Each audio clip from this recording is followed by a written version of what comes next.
Dans ce tutoriel, nous allons voir comment obtenir les résultats des exercices réalisés par les élèves. C'est ce qu'on appelle sur sac à dos le suivi et c'est un des axes majeurs de la plateforme qui s'est attelé à répondre à la demande des enseignants. Aussi, vous allez pouvoir choisir le type de suivi qui vous convient le mieux. De manière générale, on peut visualiser les résultats sur 3 ensembles. Tout d'abord, au niveau d'un seul exercice, ou bien au niveau de l'ensemble des exercices d'un parcours, ou bien de manière encore plus large sur l'ensemble des exercices contenus dans tous les parcours réalisés par l'élève.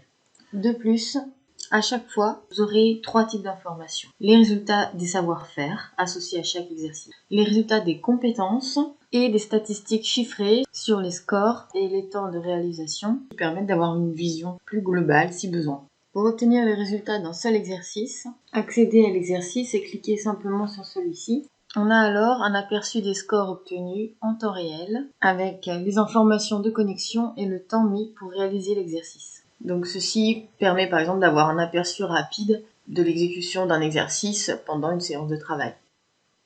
Voyons maintenant le suivi d'un parcours d'exercice où là, l'élève va pouvoir travailler un ensemble cohérent de savoir-faire et éventuellement une compétence associée à ces exercices.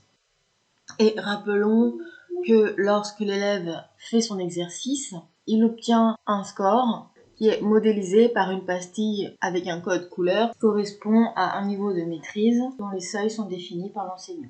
Sauf restriction de l'enseignant, l'élève peut réaliser une ou plusieurs fois le même exercice, avec bien sûr des situations différentes selon des variables aléatoires typiques d'un exercice sac à dos. Et ce, jusqu'à ce qu'il ait acquis le savoir-faire. Et ces répétitions vont apparaître dans le bilan de l'exercice.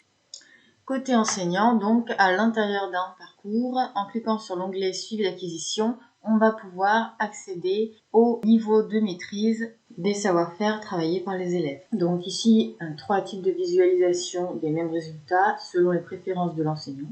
Le suivi par élève, dans lequel on a une vue d'ensemble de la maîtrise du parcours. Et on peut donc focaliser la vue sur un exercice en particulier où on nous rappellera le savoir-faire associé et le score exact. À partir du suivi d'acquisition, on peut également accéder au suivi par savoir-faire, où là, les exercices sont classés par savoir-faire travaillé, avec le même principe de focalisation. Enfin, le suivi peut être lu du point de vue de l'exercice, où toutes les informations concernant l'exercice sont résumées avec une division zoomée si besoin, et le niveau de maîtrise acquis par chacun des élèves. À tout moment, si l'on clique sur le nom d'un élève, on obtient un degré supplémentaire de détail dans la réalisation du parcours, avec en particulier le cas où un exercice aurait été réalisé plusieurs fois. On peut donc apprécier les progressions. On peut observer aussi, en passant le curseur, des informations détaillées sur le déroulement de l'exécution de l'exercice, avec le score, le nombre de situations réalisées, le temps de réalisation et la date. Une fois le parcours terminé, vous pouvez accéder au bilan par attendu, où vous avez un score final moyenné sur l'ensemble des exercices réalisés, ainsi que le nombre d'exercices effectués sur le total proposé. Également, vous pouvez accéder au bilan par compétence, dont les résultats sont exportables vers Pronote. Les statistiques sont accessibles à partir des paramètres du parcours, lire les statistiques, où l'on a une analyse des résultats de l'élève. En particulier, on remarquera les notes extraites de ces résultats, telles que le nombre de bonnes situations sur le nombre de situations totales du parcours, mais aussi le score en considérant les meilleurs scores obtenus si l'élève a fait l'exercice plusieurs fois. Et enfin, le score en considérant l'ensemble des exercices proposés. Si le score sur les exercices réalisés et le score sur l'ensemble des exercices est identique, ça veut dire que l'élève a fait toutes les situations demandées. Ces statistiques donnent accès à des notes qui sont exportables vers Pronote, ainsi que les compétences. Vous pouvez aussi exporter ce bilan en PDF. Au niveau le plus global, sur l'ensemble des parcours réalisés par les élèves d'un groupe, on accède au suivi des acquisitions en cliquant sur les paramètres du groupe, lire le suivi des acquisitions. On accède par défaut à la liste des élèves avec une organisation des résultats par exercice. On peut aussi cibler les résultats par savoir-faire